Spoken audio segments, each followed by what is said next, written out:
Hi there, this is my love letter to books, and today we're going to try a different format.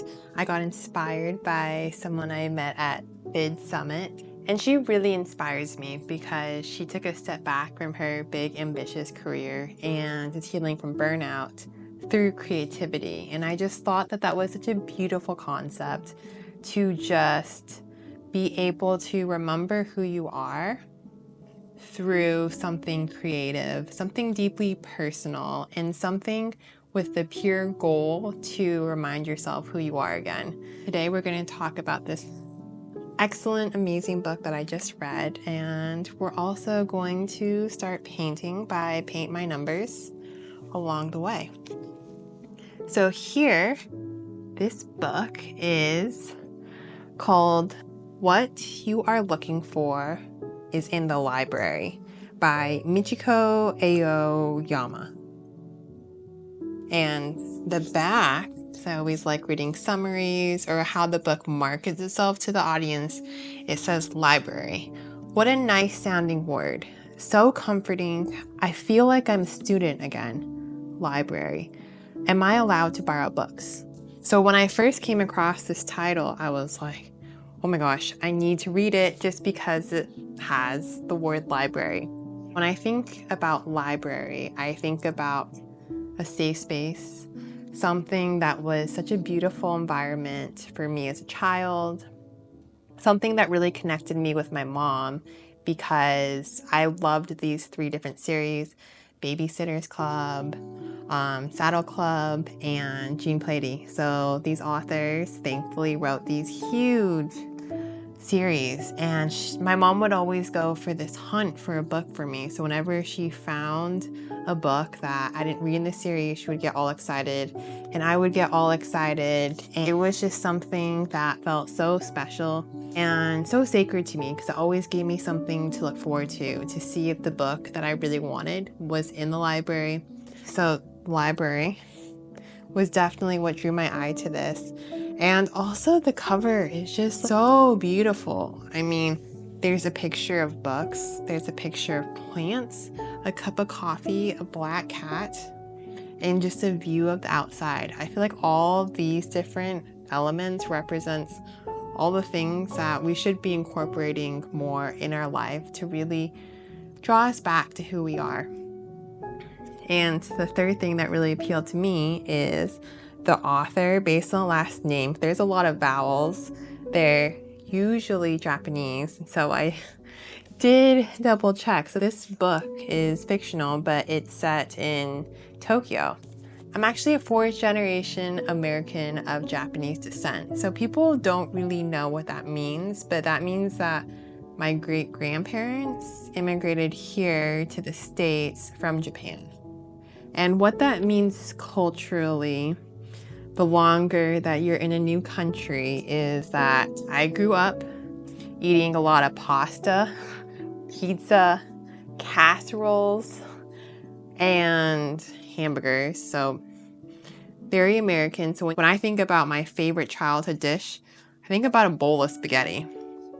People are usually expecting something elaborate, like, oh, my grandma or my mom makes me Japanese stew and it's this whole thing. The most Japanese thing that we do is we make mochi on New Year's or right before New Year's to bring us luck for the next year. And I think it's this really beautiful concept because I love mochi, and I also feel like it's a labor of love to be able to shape them and give them to our friends and families. But beyond that, culturally, I always felt like something is missing compared to families who do a better job of maintaining the culture after they've been here a long time. And as I've grown older, I wish that it was a greater part of my identity just because that could have been something that I kept closer to me. So that was definitely another reason why having a Japanese setting for the library and the author really meant something to me. Now that I've introduced the books, how about let's get some painting going? And the reason I chose painting, and the one thing that I found really beautiful about creative outlets, is that It really silences the anxiety I have in my brain.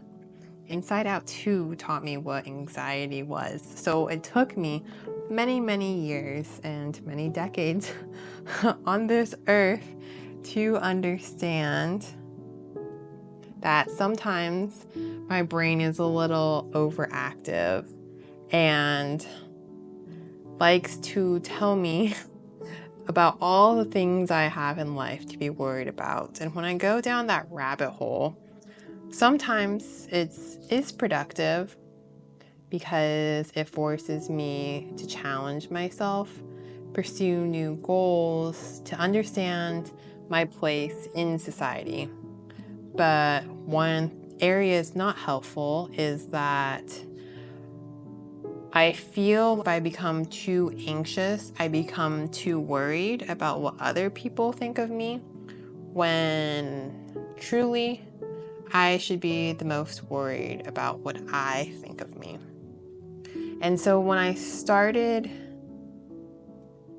painting my beautiful paint by numbers, I realized that every time I take a brush stroke, my mind gets more focused and I stop trying to multitask. I learned that really staying focused on the present, living life to the fullest because you appreciate what you're doing in that very moment, and that feeling is something I get when I paint.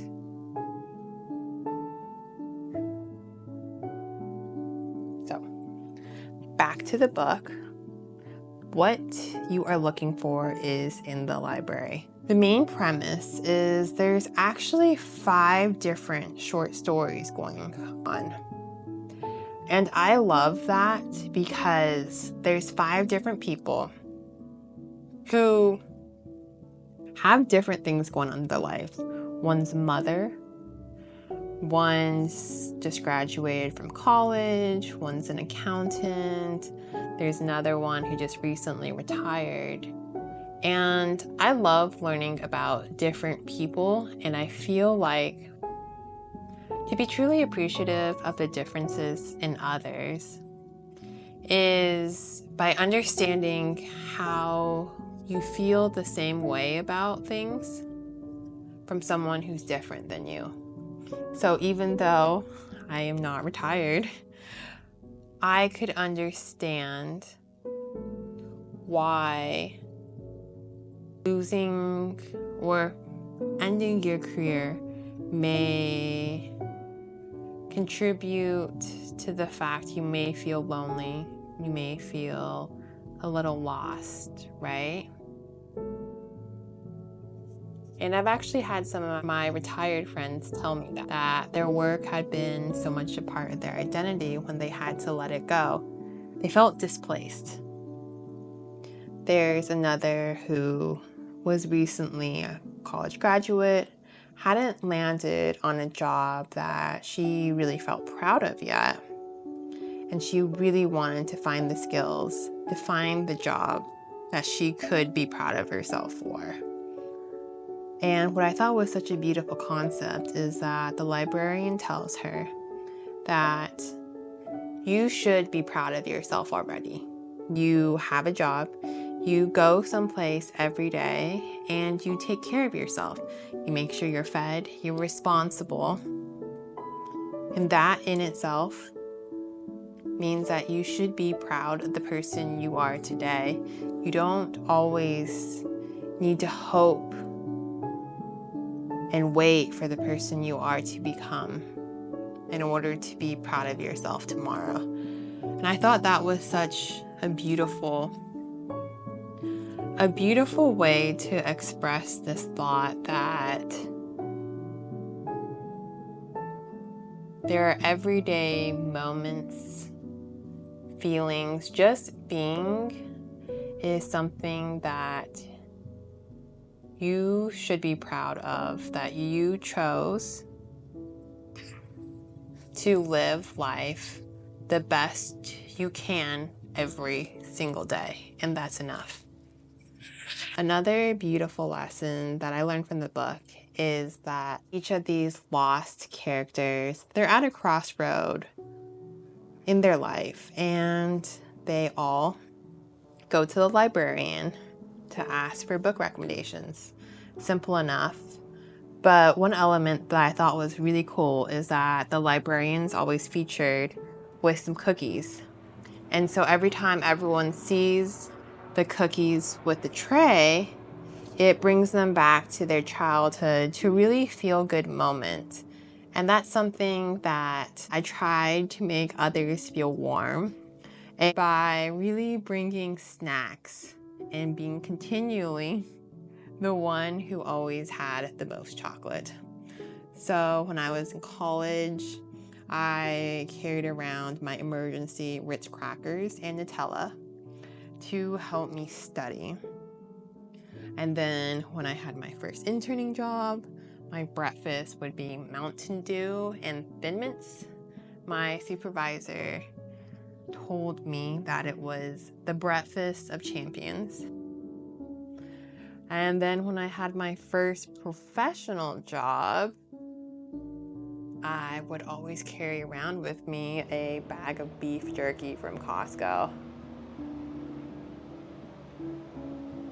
Needless to say, that was definitely the hospitable moment that I was known for. And that book reminded me of that.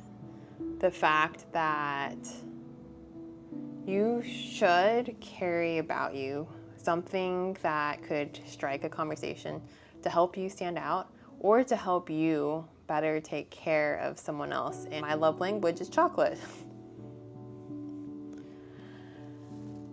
And the book reminded me of that. And I thought that was a really beautiful lesson and made me really want to repack my snack bag again. But there's another really important lesson from the librarian. I do believe librarians are the wisest of creatures. They surround themselves by books all day. I have so much admiration and respect for someone like that. The librarian asked something quite beautiful. What are you looking for? And the reason why this is such a great question is because she's not asking, what's the name of the book you're looking for? Who's your favorite author? What genre? By keeping it so open-ended, what are you looking for? You're asking someone to really think, like you feel lost. But what does it mean to feel found? What do you want over the other side of the rainbow? And I think that's something that we don't do enough of, right? In our everyday life, we always ask people, oh, what do you do for work? Right? Very transactional questions that we hope to be able to get along better, I guess, to increase our knowledge of other people if we know where they work, what they majored in college. But does that really make a difference in the whole realm of things? Like, I think, especially coming back from Vid Summit, that I think it's so amazing to meet people and to really understand the quirks. Like, what really drives you? Like, what do you really care about? That you're creating this personal brand, you're marketing yourself, but you're also trying to find a way to be able to do something you love and design your own career path and do it every single day. I think that's just such a beautiful way to live. How do you incorporate what makes you happy in your day-to-day? Because if you're able to do what makes you happy, and you're also able to do what makes you happy with people you like, people you love, I think every day could be a happy day then. And that's what the book really reminded me of, is that everyone feels that their safe place is in their library, because it's a place where you get to experience and express your quirkiness. It's a place where other people are also going to search for something, and they want you to achieve and find what really makes you you.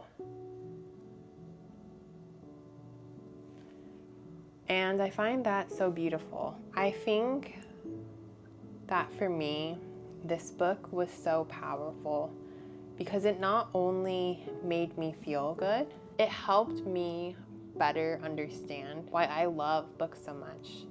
And that concept has really evolved over time for me. I think when I was younger, books have always been a way for me to escape reality. But when I say escape, I always really focus on books about friendships, books about people being there for each other, sharing their lives, making each other laugh, having adventures. So books were my way of having adventures.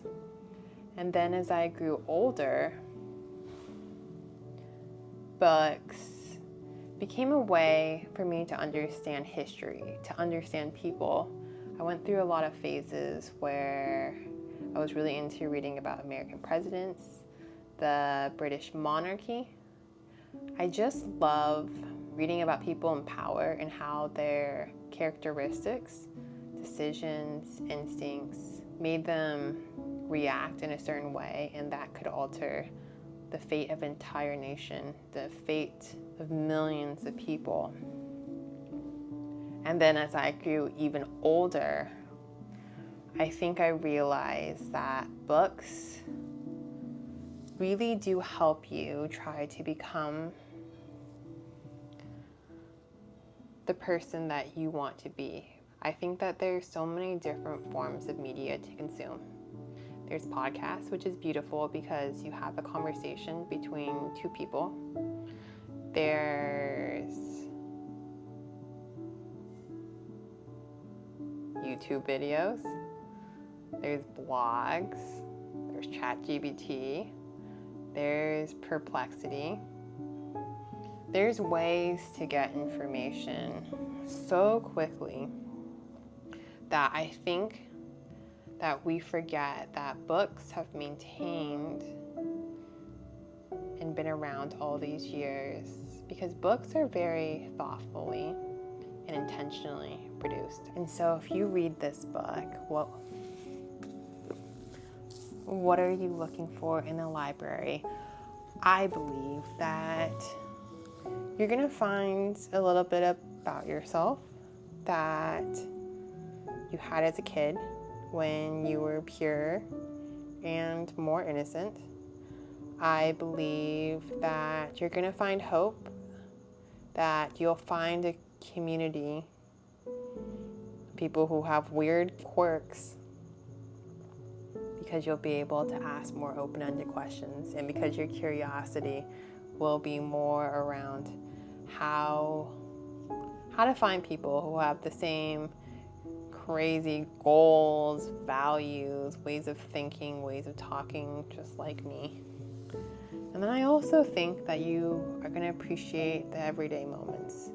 You're going to find something, or at least the path of finding, looking for what really absorbs you in the moment. I think will make your everyday worthwhile. And that's my hope for you. So I hope that you find these conversations therapeutic. I want it to feel as if you're talking to a friend, because I'm trying to find my little place on the internet where people love books, that they believe that creativity is important, and that they're looking for a way to make their lives more meaningful now and to help more people. And I've been really hesitant to post videos for a while because I felt self-conscious I wasn't sure what value I could add. Wasn't sure if I had the right words to be able to connect with people again. But I realized that when I take myself out of the equation and I really focus on the other person, what they're telling me, what they're not telling me, I usually could find the words to be able to give the wisdom from books to someone else. And that's what motivates me to be able to reach out. And I would love if you have some sort of feeling, if that's insecurity, the anxiety, right, that I talked a lot about today, or maybe you feel like you don't have enough friends, or you're missing your support system, or you're having trouble finding creativity. I would love to make videos for you and your specific problems using the knowledge of books, because I think that if I could just make one person smile or motivate one person to find maybe their own painting hobby, I think that would be a meaningful way for me to touch someone's life.